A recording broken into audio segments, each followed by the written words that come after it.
Can you hear me now? There we go. Let's try again. All right, good afternoon, everyone. Welcome to the theater. My name is Dan Vos from Lockheed Martin. We've got a really good panel session for you today. It's on C2 of the DISA Enterprise. A couple quick notes. If you have questions, please queue up at the microphone. As you can tell, it's hard to hear otherwise. And sort of contradictory, but silence your cell phones anyways. Okay? Let me introduce the panel here. To my right is Lieutenant Colonel Greg Griffin. He is Chief of DISA's current operations. To his right, Lieutenant Paul.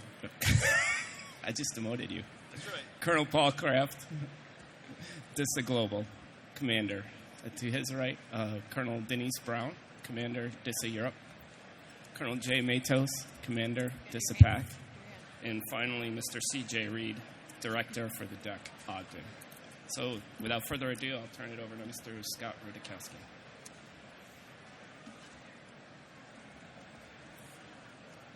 Thank you, Dan. I'm going to try to moderate this. I'm a part of the Center for Operations, and so get to work with this august group day in and day out. Good? All right. Let's see if my clicker's going to work here. You have to hang over. There it is. Pardon me? Okay, so the panel members here said, okay, Rudikowski, don't show any slides, but I'm going to show a couple of them, just to put what we do and what they do in particular in context. So, you know, the DISA and the computing environment. So this slide, again, shows that we are a global enterprise, fiber optic cables, some of which we own, some we lease. Of course, there's the satellite piece that we also help manage, and that should show up here. Okay, there we go. But anyway, you can see in those blocks on the bottom some of what we provide in the way of capabilities day in and day out. We host several thousand applications, some of which are very huge applications. Defense Health Agency, DFAS applications in our decks. We run access into the Internet, our Internet access points. We have multiple step sites and teleport sites that we manage to provide access to the deployed forces. And part of the point of this slide is it really is all about cloud services. In the past, when DISA started, it was pretty much providing transport to a post-camper station, dropping it off at a point of presence. Today, we deliver services to the desktop or to, as you can see there, lots and lots of mobility devices. Today, about 130,000 mobility devices. So these gentlemen and lady to my right, help us manage this day in and day out. And, this thing is going, come on, there you go. Okay, so just very quickly, how we are organized, within our quote-unquote DISA enterprise. So at Fort Meade is where we are located, Center of Operations. It's also where Greg Griffin is located, the DISA Command Center. This clicker is a little anxious. So what I will do here is just pull them all up at once. Maybe. Anyway, so I believe those are the decks. So that shows 4 major decks. So the photographer, I think, is in my line of sight. There you go. Thank you. There we go. So our field offices, in addition to our field commands and decks, we have a point of presence at each of our commands. And you can see what they do, provide coordination and synchronization with the combatant commands. Again, there are the decks. I just show 4 of the major decks. We actually have 11 currently around the world. We are, this year, by the end of the fiscal year, closing 2 of them. We will be down to 9 decks. These are our principal decks who provide oversight over all of our computing environment.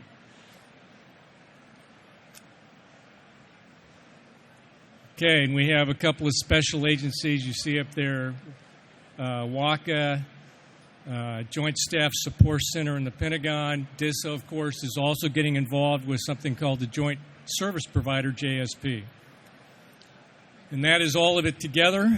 And I didn't touch on the field commands much because it didn't come up, but several of these folks are commanders at some of our field commands. But that together, collectively, is the big organization to provide C2 over DISA's enterprise. Now, another way to look at this, I'll go through this very quickly, get to my end state. There's the DODN. Obviously, we, DISA, provide a very large part of the DODN, our DISA infrastructure. The DODN, of course, connected to the Internet access points. My clicker's trying here. It's going backwards and forwards. There you go. So Internet access point. We'll talk about this a little bit. We have 10 locations around the world. A lot of sensors located there. Colonel Paul Kraft at DISA Global specifically manages access to the Internet. We also are working to develop a cloud access point, and we have access to our... Let me do something here real quick. I'm just going to have you click it.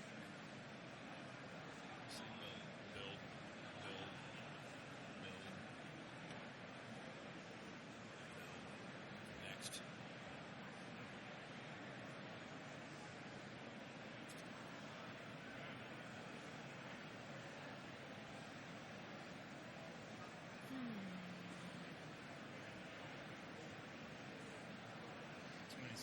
So anyway, this is a big picture of, in part, our structure for managing what we do to operate and assure DISA's enterprise. And you can see there around that DoD information network, that DODN, that red line around that cloud, trying to represent the joint regional security stacks. And we'll talk about that a little bit. But you can see the regional field commands.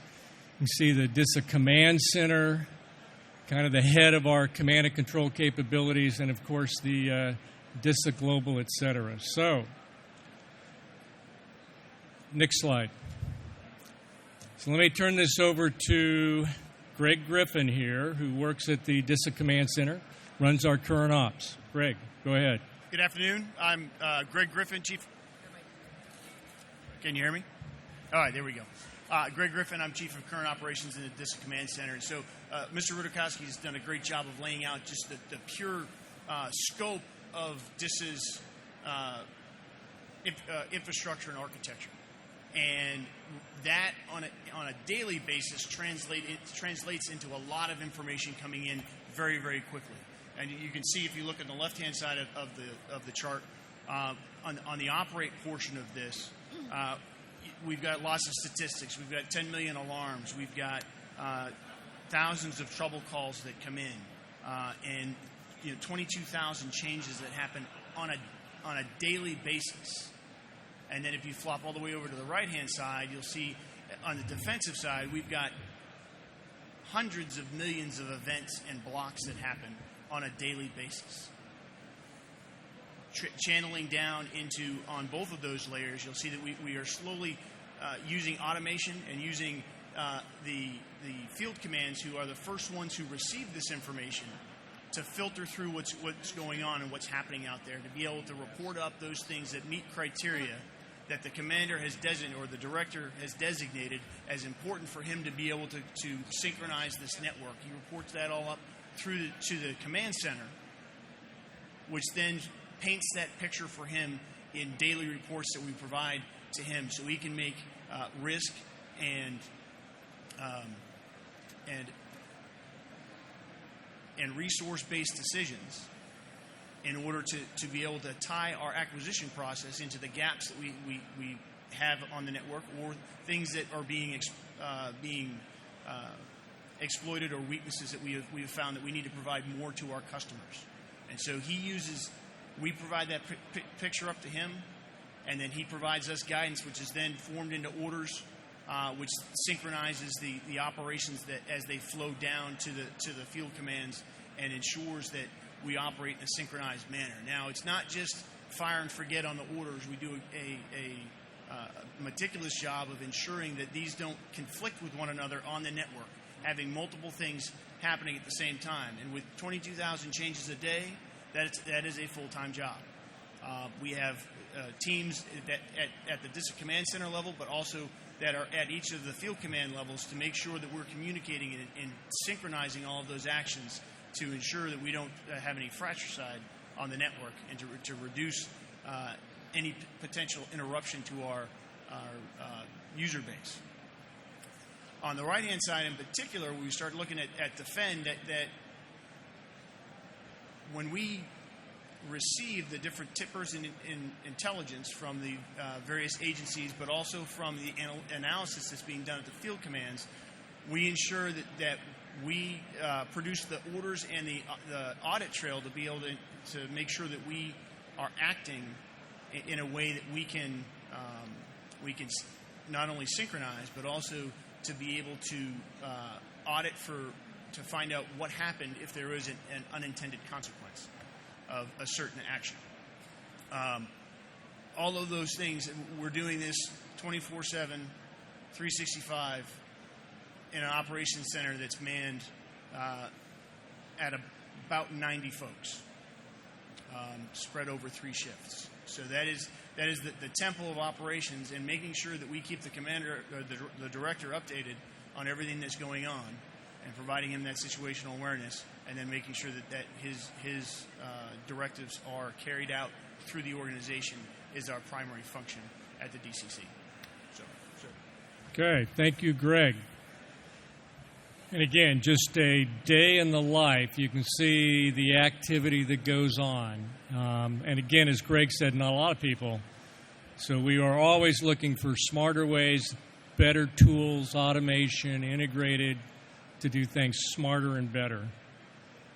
Okay, there you go. Paul. Thank you all for coming. Just a couple quick points. I want to bring it up a level first, and then go down into how it really works from a command and control of both how to operate, secure, and defend the DISN from our DISA perspective. First, if I could draw us back to Joint Pub 312, I think we're all familiar with that in terms of DODN operations, DCO, and OCO, and how it really works in theory. What we have here, though, is what I'm showing are the functions within that document on what is done where, according to the circles. DODN operations is very mission-focused, but threat-agnostic. DCO is mission-focused, threat-specific, and then effects-focused, mission-specific for OCO. What you see in blue is what DISA Global Operations functions are. So we definitely don't design. That's not our job. We don't big B build. That's really what acquisition operations do. But we are definitely in the mode of config, secure, operate. I'll say little s sustain, because many of that is still very much done contractual and with COTS, and also maintain. Our job clearly is to provide mission assurance for major operations, so named operations, along with anything from nuclear command and control, global missile defense, airborne ISR, access to the internet. All those missions that are ongoing are things that we're focused on, along with a capability that was brought in a couple years ago, which is our ability to do some hunting operations. That we have a very robust cyber fusion cell that does that operations. And as we get into the area where those circles converge, that's where it gets exciting. So in the DCO world is where you see the convergence of both DODN operations and offensive cyberspace operations, where we get into what was used to be called information assurance, now called cybersecurity, now called some cyber defense and DCO. Some people call it little d defend, which is very much from a passive signatures-based perspective, and then we have big D defend. I'll say another version of Title 10 that gets into what Cyber Command is doing. So obviously we at the table representing DISA, we do more of the little D defend, but with the integration of Cyber Command, Joint Force Headquarters DODIN, and what the EOCs now do with the cyber protection teams, we're now able to provide an active defense with a capability that we had not seen before that really and truly enables us to do the best DCO capability that we can. There are 6 DODIN CPTs aligned, each one aligned. There's one aligned regionally to PAC, one aligned regionally to EUR, and then 4 that are, I'll say, globally aligned, that are providing us that real, no-kidding, game-changer capability for the defense of the DISN and the DODIN on behalf of DoD. We obviously are working with Cyber Command and NSA, and that's about all I can say in this forum. Going further down the line, but if you'd like to know what we're doing at DISA Global, please come on out to St. Louis and check us out. Next slide, please. Now, this is a little bit of a build, so I'm going to need some help. So one thing we had to do for C2 was look at how we could provide the best integration possible in order to be truly proactive in our efforts. So if I could have someone hit build once. Next slide. First, let's start with DCO. And so that capability and those function in there, both passive and active defense, is one function that is now on our operations floor. This is not, for DISA Global, this is not operations as normal. Build. Before, it was very much just focused on circuits and DODIN operations and red lights and green lights and making things function to be on and flowing. Build. But now we really had 3, I'll say, we were an 8-division brigade. We collapsed on ourselves for efficiencies and effectiveness down to really a 3-division brigade, but we integrated operations. So on our operations floor, we now have DCO sitting right next to the DODIN operator, sitting right next to the network engineer 855. So as opposed to having 3 changes potentially going on in 3 different rooms at the global level, all that is now integrated in a collaborative sense in one singular operations center, so we have better control of change management, configuration management, and configuration control. Build. A big part of that, and another game changer for us, is not only are we a consumer of intel from our agency partners, but we're also a producer of intel. In the very near future, we're going to have a large number of intel analysts that are embedded with us, producing even more intel than we already do for the DODIN on behalf of our customers, and tippers that we send out to the regional field commands, and also to the services, and also to the COCOMs. Next build. A big part of that is to make sure that we're ensuring to provide that network assurance. Again, that standard DISA uptime, circuit uptime, and how many 9s can we do for services build. To provide that mission assurance to enable, again, global missile defense, nuclear command and control, airborne ISR, unified capabilities to the warfighter build. And by integrating the engineering staff in there, that's where we really get after a control mechanism for configuration control and for network assurance and mission assurance. That's where it all comes together, integrated into a single C2 model. Again, if you'd like more information on this, please see me after, or even come down to St. Louis and see how it is operating live. Thank you very much. So anyway, St. Louis, actually Scott Air Force Base, Illinois. Colonel Kraft's organization, for years and years, we've called it DISA CONUS. A little bit of a misnomer.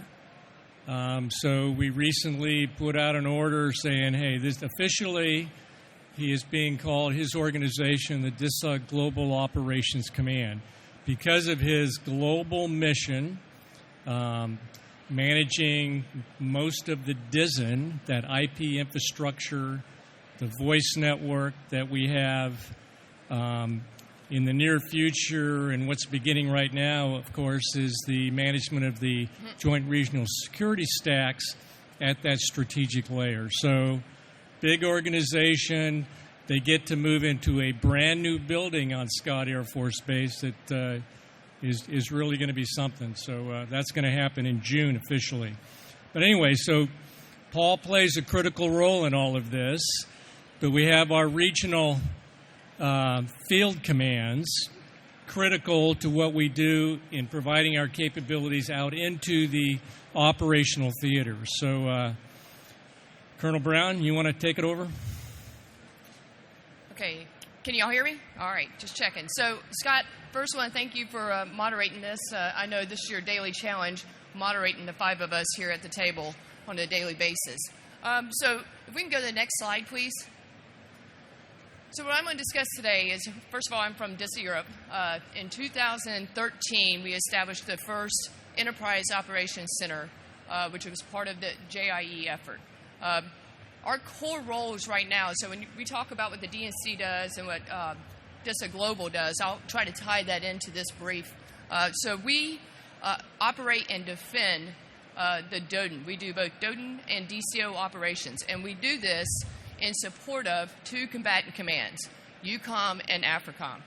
So one thing I want to highlight here, though, while we are the field command, field office in support of EUCOM, we only do the Enterprise Operations Center portion in support of AFRICOM. AFRICOM has their own field office commanded by Colonel Haggard. So as we go through this slide, we'll focus starting on the middle. Can I borrow your pointer?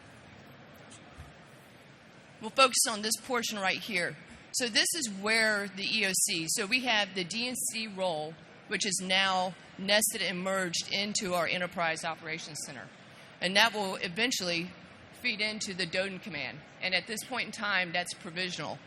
And so the core efforts of this, the Enterprise Operations Center and the DODN command is really these 6 tasks right here. It's all about plan, monitor, assess, synchronize, coordinate, and deconflicting priorities.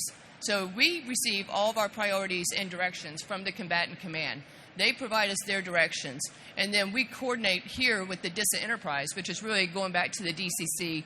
It's going to DISA Global as well as the DEX. And then from there, we help do priorities and synchronization in support of these combatant commands.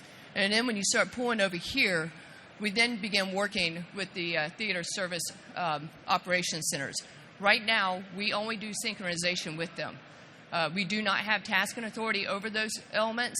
That is something that will evolve as we become a DODN command and we work through Joint Force Headquarters DODN. But today, we do synchronize efforts with them. And so the key takeaway from this is, as you look at how DISA C2's the enterprise, not to pull something from the past, but we say it takes a village to raise a family. Well, it is a pretty significant village that C2 in the DISA enterprise, as well as the DODN. And so it is a team sport. It's a team effort. And so as we go through this panel, what I hope is that you'll start seeing and connecting the dots between Ops, the DCC, Global, the field commands, and then one of the decks. And so from there, I'm going to hand it over to Jay Matos, unless you wanted to say something. No, you're good. Thanks, Denise. Hey, good afternoon, Colonel Jay Matos, Commander out DISA PAC out in Ford Island, Hawaii. Again, so I think we've heard from the previous commanders that the focus of their respective areas. Again, PACOM's a little bit different. We operate in that degraded intermittent environment where you have various land masses across the Pacific that we have to make sure that it's connected. And again, the same functions. We have to make sure that operations for the DISN is out there and they're defended, properly and securely. But again, as you operate in that degraded environment or potentially degraded environment with those separate land masses, it becomes a different challenge that we have to take into account when we work with PACOM, the DCC, to support the DISN. Much like Denise, we take a lot of our guidance from the PACOM JCC. Obviously, we're in direct support of PACOM and what they do in their operations. But we also take significant guidance from the DCC as well, giving them down. And as we get into it now, the Joint Force Headquarters DODN, we stood up as a DODN command, the first provisional DODN command in the Pacific. So now that when you talk about the C2, one of the challenges we have as an EOC, there's no authorities that come with being the EOC. There's no authorities that come with being the DISA field office or DISA at all because it's a combat support agency. There's no authorities. But under the DODN command, That's starting to change a little bit. JFHQ Doden has Title 10 authority over the service cyber components, which we can leverage while we operate and defend the network in the Pacific. We can go back to JFHQ Doden again to leverage with the service cyber components for directive action, whereas in the past it's really been a recommendation, a coalition of the willing, per se, to get stuff done. One of the big challenges I think that we look for help from industry in going forward is how do we use how do we get that mythical cyber cop, that cyber situational awareness. I know there's been a lot of work done on that, but at some point we need to come up with that solution that we can all agree upon, that what cyber situational awareness is and what it consists of, and how can we share that and utilize that, both supporting industry but also within the DoD. The big challenge we face is you can't just go out. There's no Best Buy that we can go to and order a big thing of situational awareness. Everybody has got a different perspective, a different requirement, but there's got to be a core set of requirements that we all need to, that we hope industry can help us, once we define them, that industry can help solve and provide to us and get through there. Another big challenge we face in this is just the Intel integration. How do we between the various Intel sources at the national level, the PACOM level, how do we integrate that intelligence not only to defend our network, but in some cases to operate it as well? So I think the last one we're looking for is, again, there's a lot of tools out there. Everybody has a different set of tools, and DISA's got a job of making sure that we all have a standard set. But again, we're looking for the best of breed on those defensive tools and on those operational tools that we can all utilize to better inform the network, operate the network, and defend the network. But again, DISA headquarters has a big job of making sure we don't go off on a tangent and buy our own. It's got to be a kind of a unique one. But again, that's where we need the help, I think, from industry is cyber situational awareness, increased, improved CPT and defense tools, and the Intel integration. So with that, I'm going to turn it over to C.J. Reed to explain what the decks do to support DISA. And if I could, so Colonel Matos at DISA Pacific, he is also the COOP, Continuity of Operations Capability for DISA Global. That means if sitting there right near St. Louis, if Paul Kraft is taken out by one of those Category 5 tornadoes, it turns over to Jay Matos. But we also, I should say, and maybe Colonel Brown or Colonel Matos, you can touch on this, but the whole concept of follow the sun, incidents happen somewhere in Europe. Can you talk a little bit about how that works? Okay, so when we look at the DISA Tier 2 support, we are doing a follow-the-sun model. And so what that means is we have Tier 2 engineers that sit in global, PAC, and Europe, and it follows the sun. But that doesn't mean that the Tier 2 in Europe is only working on Europe Tier 2 problems. At any given time, Europe can be working on a Pacific problem, Europe can be working on a stateside problem, and vice versa between global and PAC. And so that's what we do with the follow the sun. So it's always on. There's always that higher level troubleshooting available, and it has been very beneficial. And I think the key takeaway is our mission partners, those combatant commands we support, are very comfortable with that level of support, and they don't see it. They don't know that the problem in Europe is being worked in CONUS. They don't know the problem in the Pacific is being worked in Europe, which is critical, and that's why when I talk about the village, that's the village running the DISN. Good? Okay. Okay, good, thanks. And also, I know Colonel Kraft mentioned the CPTs. DISA is, quote-unquote, assigned 6 DoDEN CPTs, cyber protection teams. That's 39 either Air Force, Marines, soldiers, etc., mostly enlisted folks who make up those cyber protection teams. Officially, the CPTs are OPCON to Joint Force Headquarters DoDEN. They are trained and equipped by their individual service.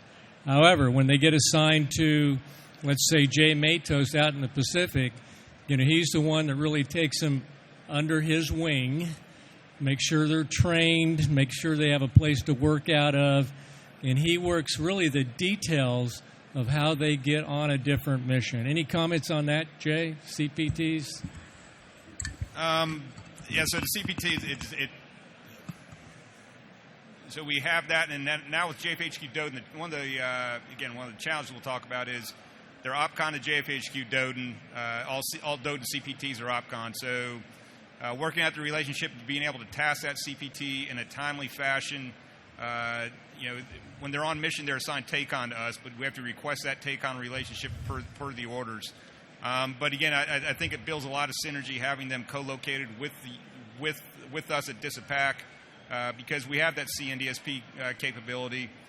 So the data, the information they pull from the sensors in their CNDSP role is quickly and easily shared with the CPT. So when they've conducted a mission, we've seen just a great synergy between the CPT and the CNDSP are performing similar roles. CNDSP more of a broad-based mission, the CPT more of a point-based mission.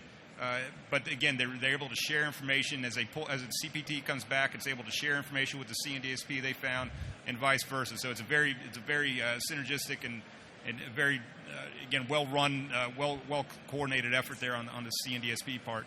Like I said, the challenge is just making sure that the tasking where we can employ those guys and getting that speeding process up. Because again, we work at the speed of cyber. We need to deploy those teams quickly and get them out the door and onto the mission. But again, they're a great force multiplier in what we're trying to do and defend the network. And I think with the 6 Doden worldwide, I think we're going to really have the chance to do both a wide and a point defense in a much more timely and effective manner. Thanks, Jay. And I mentioned that Colonel Kraft has this beautiful new facility that he's moving into with his staff. But Jay Matos over here, his headquarters on Ford Island, right there in Pearl Harbor, has the best office in all of DISA. Glass on 2 sides, second floor. He's overlooking, the submarines and ships coming. It's not too bad. Okay. But anyway, enough of that. Okay, I won't say anything about Colonel Brown being over there in Stuttgart in Europe. Great beer. So anyway, 2 years ago, the DECs, DISA's Enterprise Computing Centers, were realigned and assigned to DISA operations. So the operational pieces of that structure out there at those 11 DECs came underneath the command and control and the operation of DISA operations. So, and the thought there was that, again, it's about one enterprise. It's what we do with transport networks, but all of it connected and integrated with what we do in the computing environment. So we have one of our DEC directors here, C.J. Reed. He's out at DEC Ogden, which is not a bad place either, because he is a snow skier. That's right. But anyway, C.J., go ahead. Okay, well, first of all, just special thanks to these soldiers to my left. I know what it means to wear the uniform every day and the sacrifices these guys make, so we appreciate for the, even the Marines, we appreciate them. Yes, have to recognize the Marines. So seriously, special thanks to those that wear the uniform. As mentioned, CJ Reed, DEC Ogden. We hear a lot in DISA. We talk about the transport layer. We talk about the networks. When you first hear of DISA, that's the first thing you usually think of is the transport, satellites, getting the network. But at the end of that network, there's usually someone trying to extract data. And the data centers, that's what we're there for. We're there to provide that data center processing so that soldiers, sailors, airmen, Marines can get their data efficiently, effectively out there on the battlefields and wherever they may be. The DECs, again, I'm giving one representation for DEC Ogden, but again, this applies across the 4 primary DECs that are out there. So as you look at the slide, next slide, when you look at the slide, again, I'm here just speaking on behalf of all the DECs, but this just gives you a flavor of DEC Ogden. We're involved in lots of applications that we support out there, over 300 plus. We're involved in logistics, distribution, payroll of all types. If you're a contractor, you come through us to get paid. If you're a civilian Or military, you're getting paid through DFAS, the financial systems. We're heavy in logistics systems with the Air Force as well as DLA and those things. Direct support for weapon systems that are running out there for missiles. Healthcare, enterprise systems you've also heard earlier was talked about today by Mr. Halverson's defense enterprise email, which many of you out there use. So we're involved in all those aspects. Just some GWIS numbers. As you look at the slide there, we're supporting over 3.5 million users currently. We run each of the decks out there are running underneath ITIL. Many of you understand the ITIL process. That's one that we got involved in about 9-10 years ago now with DLA, one of our larger customers that came on board and says, we're not coming to a deck unless you guys get yourself ITIL compliant. It's a great process. We drank the Kool-Aid. It works. It actually does put standardization within our processes. We manage over 2,000 operating environments, and that's growing. One you also heard from HP earlier. They're great partners with ours. We've partnered with many folks, HP and Oracle, to bring on converged systems. That's one of the latest we're doing today for the Army. They're currently migrating their logistics systems, plus their payroll systems and their finance systems into DEC Ogden. Again, they're doing that using converged technology that's out there. So, again, that's been new on the forefront for us to go down that road. Again, you can see some of the GWIS numbers. We run over 500,000 batch jobs weekly. We do still have the plethora out there of server base, plus the superclusters we talked about, the converged technology, plus the mainframes are still alive and well. Oftentimes you hear folks talk about mainframes are dinosaurs, should go away, but mainframes still have a part within our business scope out there with our customers. They're more or less than service to us. The technology has changed over the years.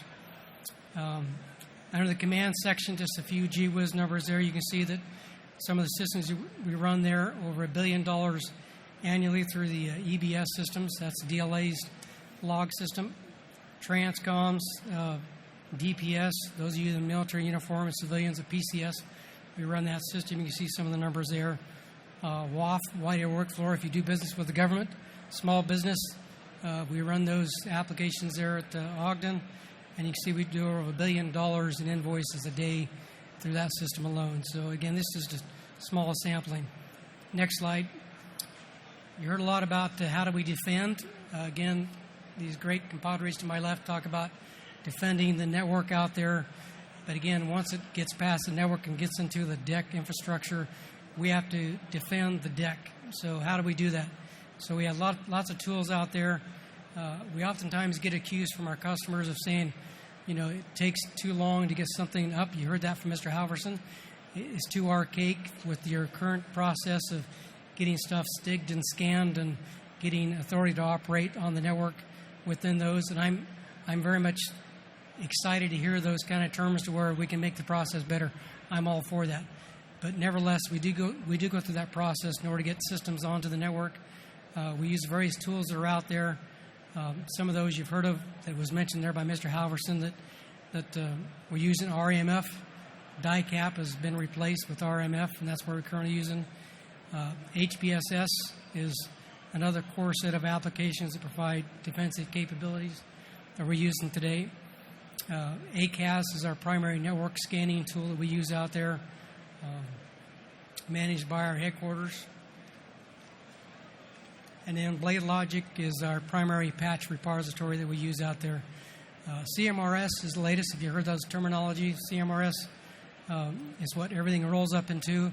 It actually gives us a risk score that we are actually be able to go out there with our customers and down to the application layer and say, okay, here's the vulnerabilities, here's what needs to be patched, fixed, or updated, and we are able to work with our customers to get those things fixed. That's all I have. Okay, thank you, CJ. And I should mention, again, DISA has 4 brigades. 3 of the brigade commanders are sitting up at the table here. The other brigade commander, Colonel Jim Terranetti, he's an Army 06. He's got our DISA Central Command organization out of Tampa. And, of course, he oversees all of what DISA does in that very active theater. a lot of what is happening in Southwest Asia, and he spends probably half of his time, in that theater helping with operations. So I think we're ready to take questions.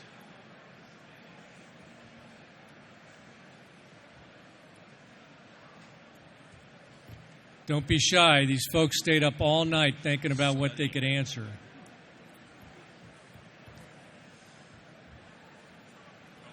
Hi, I have a question for the UCOM commander. Do you have a similar relationship to PACOM with your JCC, and how will that change when the JCC in Europe becomes a one-star command? Can you go to my slide real quick? Yes, please. Oh, one more. Go forward. I'm sorry. There you go. All right, so, and that's one thing I was not able to highlight there. Who has the pointer again? We lost the pointer. We lost control. Okay.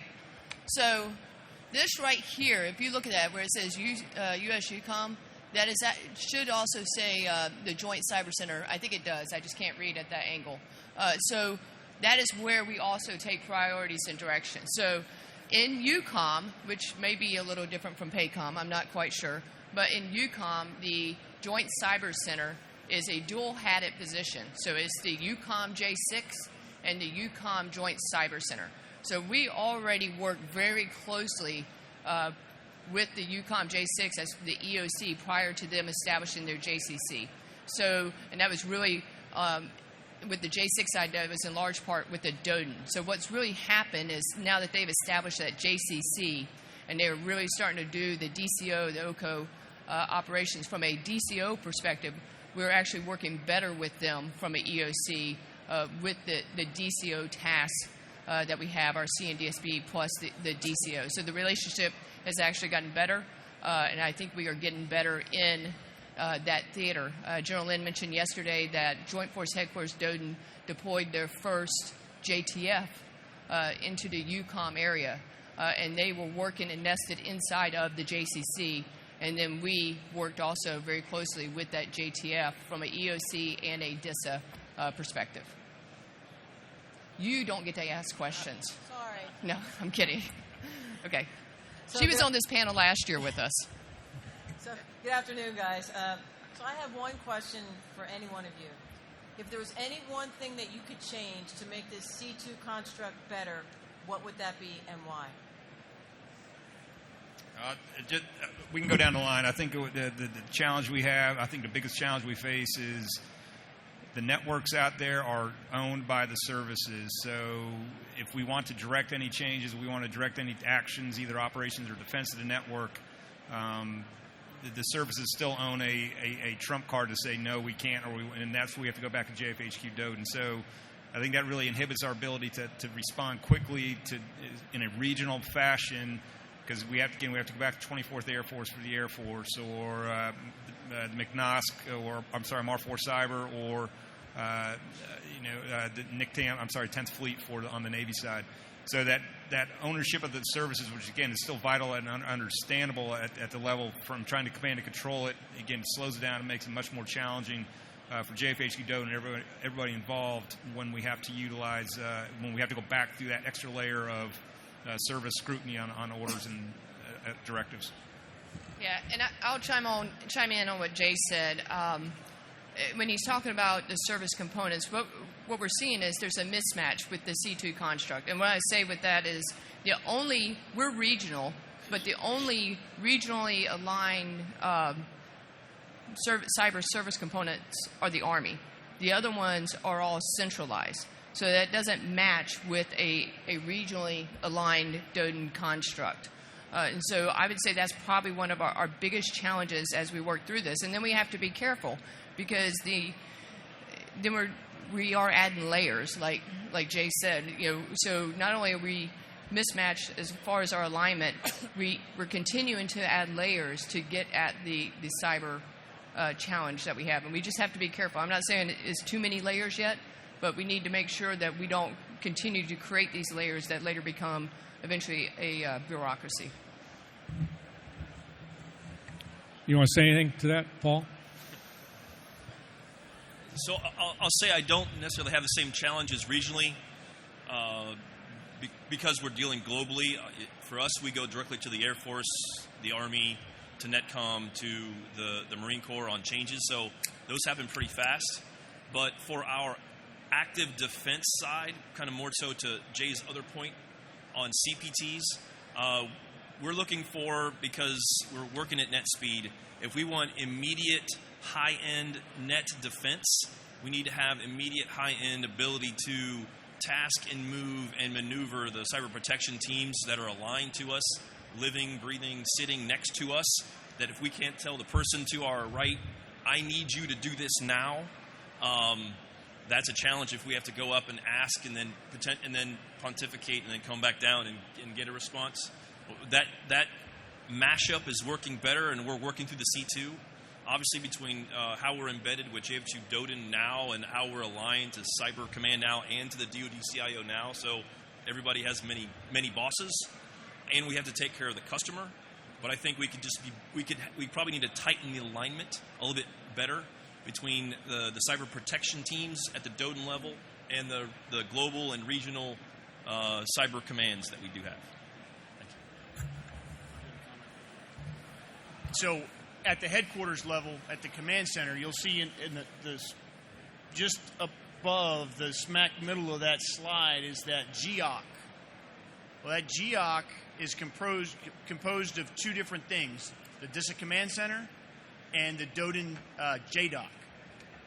So getting better refinement of where the boundaries are between our authorities and where we are, how we carry those out is probably our biggest challenge within the command center, because there's a number of things that flow up particularly from the regionals that is not DISA, so the DCC doesn't have a purview there. However, the JDOC it's not a C2 issue or a command and control issue, so therefore they're not tracking it. And so to be able to close that gap between the two of us and better refine that line is really where we need to get to go in the room on the 6th floor at the headquarters. And that questioner was recently retired Air Force Colonel Patty Rinaldi, instrumental in helping us stand up Joint Force Headquarters DODN. And again, the whole idea of a U.S. Cyber Command, with their subordinate commands, not one of which Joint Force Headquarters DODN, which has C2 of DODN Ops and Defensive Cyber Operations Internal Defensive Measures. And you can see on that slide up there, unity of command, unity of effort. We certainly need that in today's cyber world where things happen at internet speed. So JIE, Joint Information Environment, I think most of us believe in that it should happen. Collapse all these disparate networks so we really have, a holistic one joint network that has a unified command and control structure. So over time, we think that'll happen. We still have a ways to go. So any other questions? Okay, I'd like to thank these panel members and Lockheed Martin for introducing us. We can't do this without our industry partners. Lockheed Martin has a big part to play in what we do day in and day out in operating and assuring our network. They are resident, present at every one of our command centers, to include the DISA command center. So, they do a great job for us. So anything else, panel members? Thank you all. Go ahead. So just real quick, I saw there was General Kemp in the back. So we clearly need to have our industry partners partnering with us, but we also have great support from the Army, Navy, Air Force, and Marine Corps that are partnering with us also.